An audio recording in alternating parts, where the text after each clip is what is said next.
Excuse me, we don't need the nanny sitting in the front row. The words carried farther than they needed to. Heads turned. The elderly Filipina woman standing beside the folding chairs did not. The parent continued. Voice light, but sharp enough to cut. Staff seating is over there. Buy the refreshments. You can wait with the other caregivers. A few polite chuckles, the kind people use to signal agreement without committing to it. The grandmother held a cream-colored invitation card in both hands. Her fingers were small, veined, steady, though her thumb pressed once against the edge of the card before stilling. I am not staff, she said, not defensive, simply precise. The parent smiled in the controlled way of someone accustomed to being obeyed without needing to raise his voice. Right, of course. But this area is reserved for families and donors. Families have worked very hard for this event. A side parent, pearl earrings, silk scarf, leaned in and added, not quietly, it's always awkward when roles get blurred. More laughter, short, contained, social. The grandmother glanced at the stage where a banner read Annual Leadership and Legacy Forum. Her granddaughter stood 10 feet away in her navy blazer, frozen, 15 years old, watching. The grandmother spoke again, her English careful and precise. I was told to sit here. By whom? It hung in the air. The parent folded his arms. Listen, we appreciate everything you do, truly. My family also has help. But today is about celebrating achievement, about vision. He gestured toward the stage. You'll be more comfortable over there. A pause. The grandmother looked at the rows of white chairs, then at the stage, then back at him. I am comfortable, she said. Whispers rippled outward. The audience, parents, trustees, students, felt it now. The friction. The side parent exhaled dramatically. This is exactly what I mean. There's a protocol. The granddaughter stepped forward slightly. She's my sweetheart, the parent interrupted smoothly, not looking at the girl. Let the adults handle it. A few more laughs. The granddaughter's face burned. The grandmother reached out and gently touched her granddaughter's wrist, not to silence her, to steady her. It is okay, she said quietly. Then to the parent, who decides where dignity is allowed to sit? The question was not loud, but it did not leave space. The parent blinked. I'm sorry? The grandmother tilted her head slightly. You said I would be more comfortable elsewhere. I am asking, who decides that for me? A flicker of irritation. Now the parent's voice sharpened. This is becoming inappropriate. The pearl earring woman nodded vigorously. Very inappropriate. Someone in the back whispered, Why is she making this difficult? The grandmother did not raise her voice. I am not making anything, she said. I am only refusing to move. The courtyard had filled completely now, sunlight pressed down against the manicured hedges. The headmaster stood near the podium, shuffling papers, glancing toward the commotion. The parent lowered his tone, but not his condescension. Ma'am, this event features distinguished speakers, alumni, donors, community leaders. If you remain here, you will be asked to move. And if I do not, she asked, a few gasps. The side parent scoffed. Security. The word hovered, heavy. The granddaughter's breathing quickened. The grandmother squeezed her wrist again, calm, still, unmoved. She had stood in worse courtyards, where boots struck concrete before names were called, where questions were not about chairs. She released her granddaughter's wrist and stepped half a pace forward. I received an invitation, she said. The parent laughed softly. Yes, through your employer, perhaps. That's how these things work. A few approving murmurs. The grandmother looked down at the card in her hand. Cream paper, embossed seal. Her name written in full. Not Lola, not caregiver, not Mrs. anything, her name. She lifted her eyes back to him. My name is Elena Villanueva. He did not recognize it. He did not try. That's lovely, he replied briskly. But again, this seating is not for what? She asked. The courtyard held its breath. For guests, he finished. A small smile touched her mouth. I am a guest. The pearl earring woman rolled her eyes. Oh my God. The whispers shifted now, from laughter to discomfort, from amusement to something else. The headmaster had begun walking toward them. The parent noticed. His voice dropped lower. Urgent now. Look, I don't want to embarrass you, but this is not the hill to die on. The grandmother's gaze did not waver. I have stood on worse hills, she said. He misheard it as stubbornness. He did not hear history. Around them, students shifted in their seats. A few teachers pretended to check their phones. The crowd's appetite for spectacle warred with its desire for politeness. The granddaughter whispered, barely audible, "Lola." The grandmother turned her head slightly toward her. "Anak," she murmured. "Child." Then, softly, in Tagalog, "Huwag kang matakot." "Don't be afraid." The parent exhaled loudly. "This is ridiculous." The headmaster arrived beside them, smile tight. "Is there a problem?" The parent gestured vaguely. "Just a small misunderstanding. This woman seems confused about seating." The grandmother met the headmaster's eyes. He looked at her. Really looked. Recognition arrived slowly, followed by something else, awareness of who had been speaking. Before he could speak, the parent continued, "We simply can't have staff occupying the front row during a donor event. It sends the wrong message." The grandmother remained still. The headmaster's expression changed, subtly. The courtyard quieted further, and for the first time since the shouting began, the balance of the room shifted. Not visibly, not yet, but enough that the air itself felt different. Elena Villanueva did not move from her seat. She did not defend herself. She did not raise her voice. She simply waited, and the waiting carried weight. The headmaster cleared his throat. "Mr. Whitmore," he said carefully, "there is no misunderstanding." The parent, Whitmore, gave a short, dismissive laugh. "I assure you there is." The headmaster did not look at him. He looked at her. "Elena Villanueva," he said, voice carrying now, "is our keynote speaker." Silence did not fall. It collapsed. The courtyard inhaled all at once and forgot how to exhale. Whitmore blinked. "I'm sorry?" The pearl earring woman's mouth remained open. The granddaughter's grip tightened around the program until the paper bent. The headmaster stepped aside slightly, as if revealing something that had been there the entire time. "Mrs. Villanueva has graciously agreed to address our community today," he continued. "Her work in civic organizing and her testimony during the San Isidro Human Rights Inquiry are part of our senior curriculum." A murmur, low, uncertain. Whitmore laughed again, but this time it scraped. "That can't be right." Elena did not correct him. She did not nod. She did not confirm. She simply met his eyes. The headmaster's voice hardened a degree. "It is." The pearl earring woman whispered. "Human rights?" Someone behind them murmured. "San Isidro, wasn't that?" "Yes," the headmaster said gently, turning to the audience now. "During martial law in the Philippines." The word landed heavier than expected. Martial, law, not abstract, not academic. Whitmore shifted. "Well, I didn't realize." "No," Elena said quietly, "you did not. It was not accusation. It was fact." The headmaster gestured toward the stage. "Mrs. Villanueva, we are honored." Elena smoothed the front of her simple cream blouse. The fabric was old, but immaculate, pressed. She turned to her granddaughter first, a small nod. Then she walked toward the podium. No rush, no triumph, just steps. Measured. The audience watched differently now, the same faces, but rearranged. Whitmore remained standing near the front row, unsure whether to sit or disappear. The pearl earring woman tugged at her scarf. Elena reached the stage and placed her invitation card on the podium. The microphone hummed softly. She adjusted it. The courtyard quieted again, but this time not from spectacle, from recalibration. She looked out at the rows of parents, at the students in navy blazers, at the teachers pretending not to stare. "My English is not perfect," she began. "It was, but I will try." A few nervous chuckles. Then stillness. "I came to Canada when I was 58 years old." She let that sit. "Before that, I lived in a country where speaking could be dangerous." The breeze moved through the hedges. No one shifted.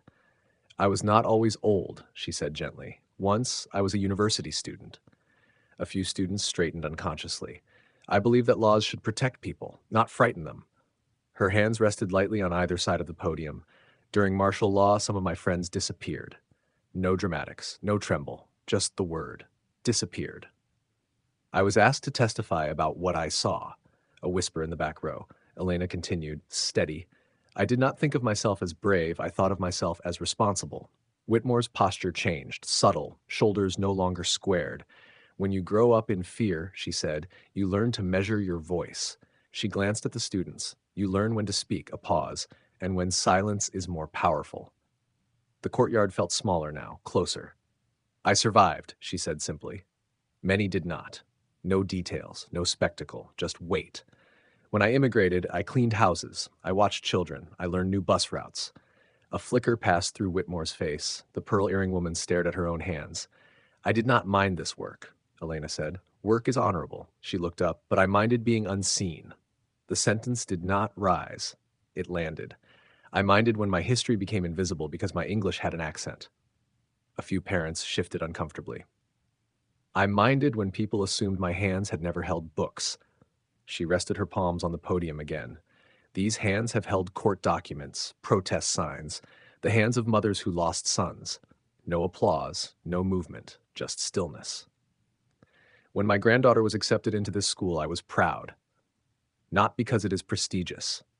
A few trustees stiffened, but because she will grow in a country where speaking does not require permission. Her granddaughter's eyes filled. Elena's gaze softened. I sit in the front row today not because of status, a beat. I sit because I have earned my seat in every room I enter. Whitmore swallowed, audible. In the quiet, Elena did not look at him. She did not need to. You teach your children about leadership, she said, voice calm and precise. Leadership is not loud. It does not push others aside. Her eyes moved across the courtyard. It makes space. The breeze stilled. I have lived in places where power wore uniforms, a slight tightening around her mouth. I prefer power that wears humility. A few students nodded without realizing. In Tagalog, we say, may dangalang tahimik, she paused. It means there is dignity in the quiet. The silence that followed was different from before, not tense, not awkward, full, heavy. Elena adjusted the microphone slightly lower. When you see an elder, she said, you are not looking at someone small. Her gaze lifted, steady. You are looking at someone who remembers. No one laughed. No one whispered. And in the front row, a chair remained occupied, not by a nanny, but by a woman who had once stood in a courtroom where her voice could have cost her everything. She did not raise that voice now. She did not need to. The room had already shifted, and Whitmore, still standing at the edge of the front row, felt for the first time that he did not understand the room he thought he controlled. Elena did not end with a flourish. She did not lift her voice. She simply said, "Thank you for listening," and stepped back from the microphone. For a moment, no one moved, no applause, no cough. Just the sound of wind brushing through clipped hedges and fabric shifting against metal chairs. The headmaster stood first, not clapping wildly, just standing. Then one teacher, then another. Students followed, not because it was expected, because it felt necessary. The applause came slowly, not explosive, not celebratory, measured, respectful. Whitmore did not clap at first. His hands hung at his sides. He was calculating how visible he was, who had seen, how this might ripple. The pearl earring woman leaned toward him and whispered, "You didn't know." It sounded like comfort. It wasn't. Across the courtyard, students were no longer looking at the stage. They were looking at him, at her, at the moment from before, replaying it. We don't need the nanny in the front row. The sentence felt different now, smaller, ugly. The applause grew heavier, not louder, weighted. The kind of applause that carried acknowledgement. Elena stepped down from the stage. She did not look toward Whitmore. She did not seek him out. She walked back toward her granddaughter. The front row seat remained waiting. She sat, unhurried. The crowd remained standing a moment longer. Whitmore cleared his throat and finally began to clap. It was too late. The rhythm was off. The pearl earring woman's hands met awkwardly, eyes lowered. Around them, the loops of reaction completed their cycle. Whispers, laughter, discomfort, silence, shame. The headmaster returned to the podium. Mrs. Villanueva, he said, voice steady, served as a witness in one of the most pivotal human rights cases of her generation. Her testimony was cited in international proceedings.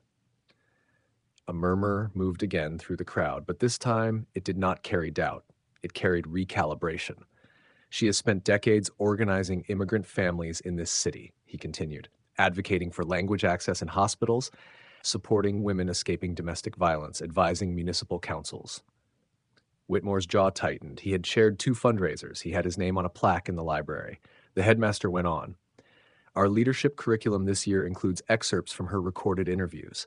Many of your children wrote essays on her life last semester. A few students glanced at Whitmore openly now. Recognition, memory, connection. The side villain, pearl earrings, silk scarf, folded her program and stared at the ground. The hierarchy had shifted, not violently, inevitably. Whitmore stepped forward finally. Elena, he began, attempting warmth. She turned her head slowly toward him, not rising, not softening. Yes? He swallowed. I owe you an apology. The courtyard listened. Every word mattered now. I made an assumption, he said carefully. I shouldn't have. Elena regarded him. She did not rescue him from the silence. He continued, voice thinner. I should have asked. Yes, she said. The word landed without cruelty, just confirmation. He nodded quickly. I'm sorry. Another pause. The students were watching how this would resolve, how power apologized. Elena folded her hands in her lap. In my country, she said calmly, when someone apologizes, they change their behavior. Whitmore blinked. The sentence was not loud. It was instructional. I hope you will, she added. He nodded again. Too quickly. I will. She held his gaze a moment longer, long enough that he understood this was not a social ritual. Then she inclined her head slightly. The dismissal was gentle, but absolute. Whitmore stepped back. There was nowhere else to stand. The headmaster resumed the program. But the energy had altered permanently. Parents sat straighter. Teachers glanced at Elena with new eyes. Students looked at their grandparents in the crowd differently, noticing lines, posture, quietness. The granddaughter leaned into Elena's shoulder. Lola, she whispered, voice thick. You didn't even yell. Elena smiled faintly. I did not need to. Her granddaughter laughed softly through tears. You were scary. Elena's eyes twinkled. Volume is not the same as power. The rest of the ceremony unfolded politely. Speeches about donations and college placements felt thinner now, less impressive. Every word filtered through what had just happened. When the event ended, people approached Elena, not with spectacle, with hesitation. A teacher thanked her for the phrase about dignity. A student asked for the Tagalog spelling. A trustee bowed his head slightly. Whitmore did not approach again. He remained at the edge of conversations, recalculating his own image in a room he once dominated easily. The pearl earring woman left early. As the courtyard slowly emptied, Elena remained seated for a moment longer. She watched parents gather their children, watched students laugh, watched the hedges sway under the same sun that had shone on other courtyards decades ago. Different country, different language, same human reflexes. Her granddaughter squeezed her hand. They'll never look at you the same again. Elena nodded. That is not the point. What is? She looked back at the empty podium. The point, she said softly, is that you saw. Her granddaughter followed her gaze. Understood. They rose together. As they walked across the courtyard, conversations paused briefly. Not out of curiosity, out of recognition. No one asked her where she should sit. No one redirected her steps. The path opened naturally. Elena moved through it without changing her pace. An elder, carrying memory, carrying history, carrying entire rooms without ever raising her voice. And long after the chairs were folded and the banner taken down, one sentence lingered heavier than any applause. No one asked her where she should sit again. If Elena's story moved you, don't just watch. Act. Share this video with someone who has ever been mistaken for less than they are. Then do more. Call your grandmother. Ask your parents about the life they lived before you were born. Listen to the stories they never volunteered because no one ever asked. Support immigrant elders in your community. Volunteer at cultural centers. Help translate documents. Make space for their voices in rooms that overlook them. Not as charity, as respect. Comment below with a lesson an elder once taught you, something that still shapes how you move through the world. Let's make sure no one who carried history feels invisible again. Subscribe to Beyond the Model Minority for more stories of quiet power that refuses to stay unseen. Because the next Elena Villanueva is already sitting in a room somewhere, being underestimated. Let's make sure she never has to defend her seat again.